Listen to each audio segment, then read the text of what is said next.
ಇಬ್ಬರೂ ಸ್ನೇಹಿತರು. ಒಂದು ಕಡೆ ವಿಷ್ಣುವರ್ಧನ್ ಸರ್ ಸ್ನೇಹಿತರು, ಒಟ್ಟಿಗಿದ್ದವರು. ಈ ಕಡೆ ಅಂಬರೀಷ್ ಸರ್ ಕೂಡ ಸ್ನೇಹಿತರು. ನಿಮ್ಮ ಕಣ್ಣ ಮುಂದೆ ಅವರಿಬ್ಬರೂ ಕೂಡ ಕಾಣೆ ಆಗ್ತಾರೆ, ಇನ್ನಿಲ್ಲ ಅಂತ ಅಂದಾಗ ನೀವು ನಿಮಗಾದ ನೋವು, ಆ ಸಂದರ್ಭದಲ್ಲಿ ನೀವು ಇದ್ದಿದ್ದು ಹೇಗೆ?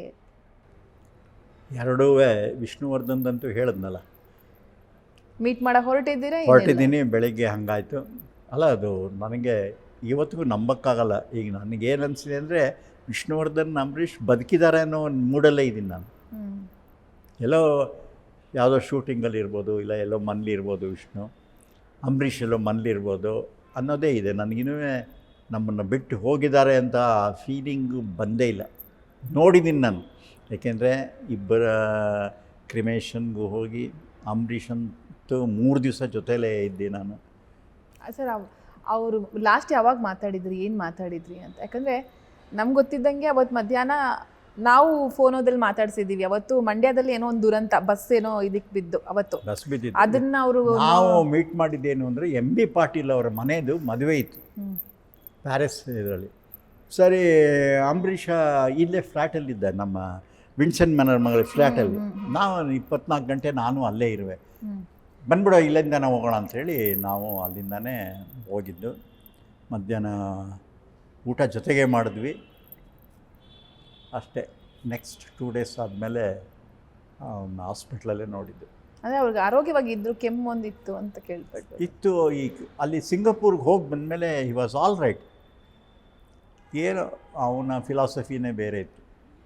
ಅವನ ಫಿಲಾಸಫಿ, ಏನು ಈ ಹಾಸ್ಪಿಟ್ಲು ಮೆಡಿಸಿನ್ ಎಲ್ಲ ಇರೋಷ್ಟು ದಿವಸ ಜಾಲಿಯಾಗಿರಬೇಕು ಅನ್ನೋದೇ. ಅವನು ಕೇರ್ ಮಾಡ್ತಿರಲ್ಲ ಯಾವುದಕ್ಕೂ.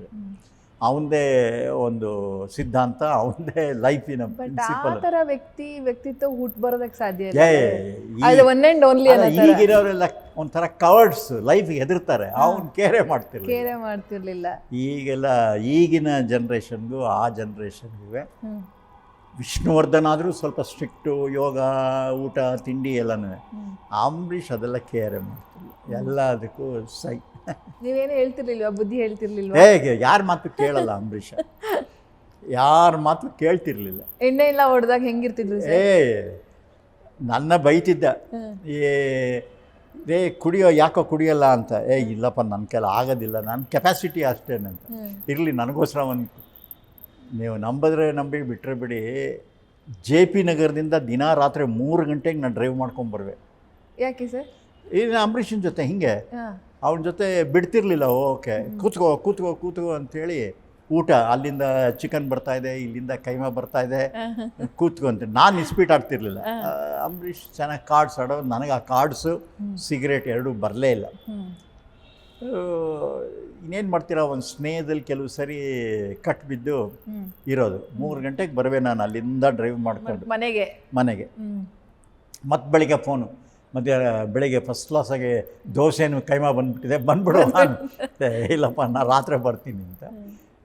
ಬಟ್ ಆ ಥರ ಕ್ಯಾರೆಕ್ಟರ್ಸ್ ಎಲ್ಲ ಇವಾಗಿಲ್ಲ. ಅವರೆಲ್ಲ ದೇವರ್ ಟ್ರೂ. ಈಗೆಲ್ಲ ಬರೀ ಬೂಟಾಟಿಕೆ, ನಾಟಕ ಇಲ್ಲ ಅವ್ರ ಹತ್ರ. ಈಗೆಲ್ಲ ಬರೀ ನಾಟಕ. ಈಗ ಯಾರನ್ನ ಅಂತ ನಾವು ಇದೇ ಅಳಿಯೋಕ್ಕೆ ಆಗಲ್ಲ. ಬಟ್ ಅಂಬರೀಷ್, ವಿಷ್ಣುವರ್ಧನ್ ಎಲ್ಲ, ಇನ್ಕ್ಲೂಡಿಂಗ್ ರಾಜ್ಕುಮಾರ್ ಅವರು, ಏನು ಒಂಥರ.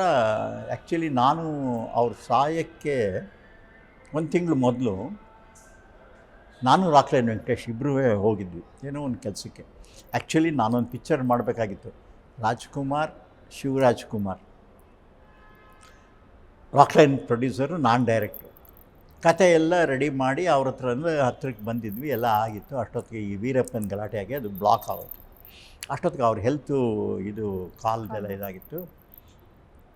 ಮನೆಯಿಂದ ಹೊರಗಡೆ ಬರುವಾಗ ನಿಂತ್ಕೊಳ್ಳಿ ಅಂತ ಹೇಳಿದ್ರು ರಾಜ್ಕುಮಾರ್. ನಿಂತ್ಕೊಂಡ್ಮೇಲೆ ತಪ್ಪಿಕೊಂಡ್ರು. ನನ್ನ ಆದಮೇಲೆ ರಾಕ್ಲೈನ್ ಅವ್ರನ್ನ ತಪ್ಪಿಕೊಂಡ್ರು. ನಮಗೊಂಥರ ಎಮೋಷನ್ ಆಯಿತು. ಅವ್ರು ಹೇಳಿದ್ರು, ಒಂದೊಂದು ಸರಿ ಆತ್ಮಗಳ ಮಿಲನ ಆಗಬೇಕು, ಇದೇನೋ ನಿಮ್ಮನ್ನು ಕಂಡ್ರೆ ನನಗೆ ಆಸೆ ಅಂತ ಅಷ್ಟೊತ್ತು ತಪ್ಕೊಂಡಿದ್ರು. ಆಮೇಲೆ ಹೋಗ್ತಿದ್ದಾರನ್ನ, ಬನ್ನಿ ಇವತ್ತು ಕೋಳಿ ಸಾರು ಮುದ್ದೆ ಇದೆ, ಊಟ ಮಾಡ್ಕೊಂಡು ಹೋಗಿ ಅಂತ. ಅದೇ ಲಾಸ್ಟ್ ನಾವು ಅವರು ನೋಡಿದ್ದು. ಆಮೇಲಿಂದ ಹಾಸ್ಪಿಟಲ್ಲು ಅಷ್ಟೇ. ಆ ಥರ ಅಷ್ಟು ಒಂಥರ ಟ್ರೂತ್ ಇತ್ತು ಆ ಫ್ರೆಂಡ್ಶಿಪ್ಪಲ್ಲೆಲ್ಲ. ವಿಷ್ಣುನೂ ಅಷ್ಟೇ. ಯಾವ ಥರದ ನನ್ನ ಹತ್ರ ಮಾತ್ರ ವಿಷ್ಣು ಇದ್ದಿದ್ದಂಗೆ ಹೇಳೋದು, ಯಾವುದೇ ಪರ್ಸ್ನಲ್ ಪ್ರಾಬ್ಲಮ್ ಇದ್ದರೂ ಡಿಸ್ಕಸ್ ಮಾಡೋದು ಪ್ರತಿಯೊಂದು ಇತ್ತು. ಅದರಲ್ಲಿ ಅವರೆಲ್ಲ ಒಂಥರ ಕನ್ನಡ ಚಿತ್ರರಂಗದಲ್ಲಿ ಧ್ರುವತಾರೆಗಳೇ.